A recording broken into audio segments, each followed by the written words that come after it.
Welcome to my YouTube channel. If you're new here, I'm a licensed clinical psychologist. I'm so glad you're here. Really quickly, please consider joining me on my new Substack account. I'm going to show it to you here. This is what the welcome page looks like. And it really is an incredible new app that allows us to write and share audio files and videos. I just posted my first one. I'll post them. I'll probably share new newsletters every Sunday is my goal. And I'm going to try to post additional videos and content there that you will not find anywhere else, not on TikTok, not Instagram, and not even on YouTube. So that is my goal. Please check that out if you're curious. And I am someone who also loves to write, so I'll be sharing little tidbits and patient stories and things like that, and my own stories as well. Like I said, recipes, film reviews, and lots of content on trauma and also autism. Okay, so today's video is driven from this research I'm doing. I'm deep in a research/writing book project, and at some point in the near future, I will be able to share it with you. It will be a while, but it's really forcing me to dive even deeper into the things that I already know, right? But I do want to really always come back to this because so much of when I write my own stories and look at my life, all the years I've lived, the way I engaged in human relationships was driven by my childhood with my very eggshells. I've talked about parents who were easily triggered, had a lot of issues managing their big feelings, things like that, and how that shaped how I show up in relationships, AKA also how I didn't show up in relationships because I was so afraid of conflict and I was so oriented towards fawning, people-pleasing, and truly living in a state of hypervigilance.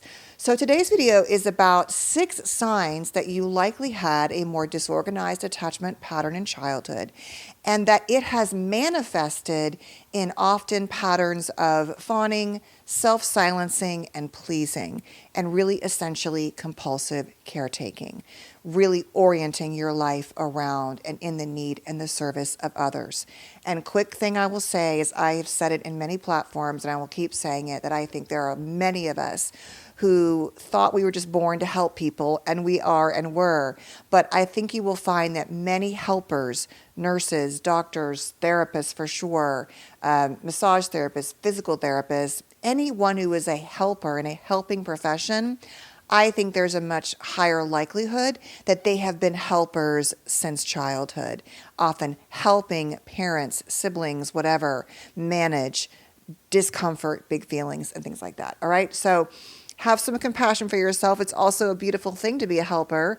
But as I've said, I realized recently that my entire life, I have been regulating other people's emotions. And no surprise, that is the job I have. And I love my job. But I've also come to realize how much of a toll that has taken in terms of when I'm doing it for with patients, it's different, but doing it with everyone and everything, I truly believe has been a source of my chronic illness and fatigue. And also the research is quite clear. I'll be sharing more about chronic toxic stress in childhood. As many of you know, adverse childhood events and chronic stress tend to create significant risk for lifetime issues around our mental and physical health challenges. All right, so what's important to just quickly differentiate is that disorganized attachment, and anxious can fall into this too, but here's the differentiator. In disorganized attachment, the source of safety, the parent, is also the source of fear, the same parent. Now, fear can be lots of things. It can be actual, fear of literal physical danger. It can be fear of a parent just like silent treatment and snarly faces and bad behavior and moodiness. It can be fear of, being sent to your room for hours upon hours, like extreme forms of discipline, all kinds of things. It can be fear of just watching a parent who dissociates around you, who sort of checks out, but you don't have the language to understand what's happening because you're a child. Of course, many of these parents are really, if they're disorganized, really often living in their own states of unprocessed, unhealed, unrecognized trauma. Could be dynamics like autism, ADHD, right? All kinds of things can impact that. But the heart of this is that this, and Dan Siegel, who I love, I was watching a video and he was talking about mirror neurons, which was a big trend, over a decade ago. And there's actually been some mixed research and controversy, and there's actually some newer research I'm looking at right now around mirror neurons and autism, which was initially claimed, but lots of things debunked. But there's just some newer stuff. It's not the trend that it was because of some of the research. But the point is, he was talking about this. The idea is that we learn, regardless of how we learn, and we soak in other people's emotions, right? We, as a baby. So if your parent you're in the crib and you're having a tantrum and they come into the room and in the moment they get triggered from their own childhood, the sound, the sensory issues of crying perhaps, or their own big feelings not being cared for, or maybe them being punished, as in, if you want to cry, I will give you something to cry about. And they rip open the door, right? And they see you, and in that moment, they're like, oh, God, but they realize it. Even if they snap out of it, and that is a microsecond of that snarly face, and you as a baby see their face, you're going to read that. And if it happens again and again and again, and the snarl comes, and then danger, violence, punishment comes, you're often going to interpret the rest of the world's snarling as meaning something bad and often potentially dangerous for you. So that's the root of where vigilance, detecting, oh, there's danger, becomes chronic hypervigilance, which is often a perception of danger even when it doesn't exist. Remember, like I said, danger, and Dan talks about terror, and terror can be literal physical terror, emotional terror, psychological terror, or all of the above, right? So the point is, if you have this attachment style, attachment is about having a safe base to go to. My caregiver is where I go when I'm scared. Well, what do you do if that caregiver is the one also causing you to be scared, to be terrorized, or whatever? It is often called, this style, fear without solution. There is nowhere to go. And the research shows again and again that most children will find a way to cope with it, often dissociating themselves, right? Checking out as a result of that. And or the caregiver might be doing that. But at the heart of it, it's like we're going to choose. That's why you even see in violent situations, children don't want to leave their caregivers because we're wired to choose them even when the price is dangerously high for us. So as a child, I had nowhere to go when my mommy and daddy would freak out and lose their minds and things like that, right? I had to stay connected to them in some ways. So how did I stay connected? Through what I've talked about often, hypervigilance, and the trauma responses as a result, meaning fight, flight, freeze, fawn, collapse, attach, cry for help. You've heard of many of those. But what I would do, and this is why it relates to this video, and so many of us do, is we learn that if we can detect when they're going to freak out, that's important. So being chronically on guard, in fight or flight, vigilant, alert. And by the way, there's some other mixed research about, because of gender and biology, do females have a sort of modified response? And I'm going to talk about that in another video, because we don't have the same access and resources to fighting and fleeing historically. So what might we do? We might fawn. We might what's often called tend and befriend. That's a theory, not necessarily 100% accurate, but the idea is that, and it supports the idea, right, that we are going to have these different set of tools and skills, often based on the way we grow up. Obviously, our culture, our community, our country can also have an impact. How safe and independent and how much can women flee or not? Are we allowed to flee? Historically, no, right? And so we might do other things like be compliant, be complicit in something we don't want to be. We might be compulsive caretakers and fawners. So going back to what I said, I'm going to learn to detect and look for the little snarl. And then because I may not have access to certain resources or not, I'm going to do certain things. Now, fight or flee might be me going to my room. Hey, Mom, my mom's in a bad mood. I watched her walk in the door. I heard the way she whipped down the garage. She slammed it down. I know from that sound it's not going to be a good night. Or the sound of her heels clicking along the tile floor or the sidewalk. I'm going to go in my room and be busy doing homework. I'm going to be a good girl. Essentially, I'm going to do these things to minimize my risk, right? So especially if we've been taught that snarl, that anger is something not good for us, we're going to pull out our skills. And so these are the skills we often use that can often define us, right? If we have had a caregiver like this. I mentioned really quickly anxious attachment because it can be that same unpredictability in anxious attachment, but the differentiator here is going to be fear, real fear, like I'm talking about. But it can be fear of abandonment, fear of being yelled at, fear of being screamed at, fear of being punished in significant ways. But that piece is going to ante up the game from the anxious part, okay? So number one, we're going to have, if we have a disorganized attachment style that fuels our tendency to be pleasers, compulsive caretakers, etc., we are going to have a fear of conflict at the heart. As I've talked about in so many videos, fear is a result of any kind of conflict or danger. So conflict is dangerous, so no thank you. So I'm going to be constantly scanning for signs of conflict. Conflict could just be my mom in a bad mood. And fueled underneath that is this idea that we are going to be in trouble, someone's going to be mad at us, and we're going to not know what to do with that somehow we're to blame. And one of the common signs of disorganized attachment in the children is this sense of confusion. And going back to what I said, confusion, why? Because the source of safety is also the source of fear. Now, massive confusion and not knowing what to do can clearly cause something like a dissociated or freeze response, right? We're not sure what to do. And then we sort of like realize, okay, what options do I have? And so that underlying fear of conflict is going to drive a lot of what then results in your rotating around others through those behaviors of fawning, pleasing, compulsive caretaking. Number two, dissociation. Like I just said, as a result of our confusion, one of our signs might be dissociation. Now, it might look like, just like the classic spacing out. It might look like binge watching for hours or music, really taking yourself somewhere else as an escape. And of course, things like autism and neurodivergence can have over layering symptoms and compare, and we could do a whole video on that. But right now, I want you to just think about all the ways you check out. It could be from substance use and numbing, turning down the volume on literally being present in some way, anything you might do to sort of remove yourself from being in the present, all the way up to full-on dissociated states can be part of this. Number three, isolating, only feeling safe when you are alone. And so there's been a lot of like videos I've seen on TikTok saying like, are you healed or do you just feel safer when you're alone? And I think it can go both ways. But the truth is, for many of us, including things like neurodivergence, but especially these childhoods, our fight or flight system has been learning to be chronically activated, often since the crib.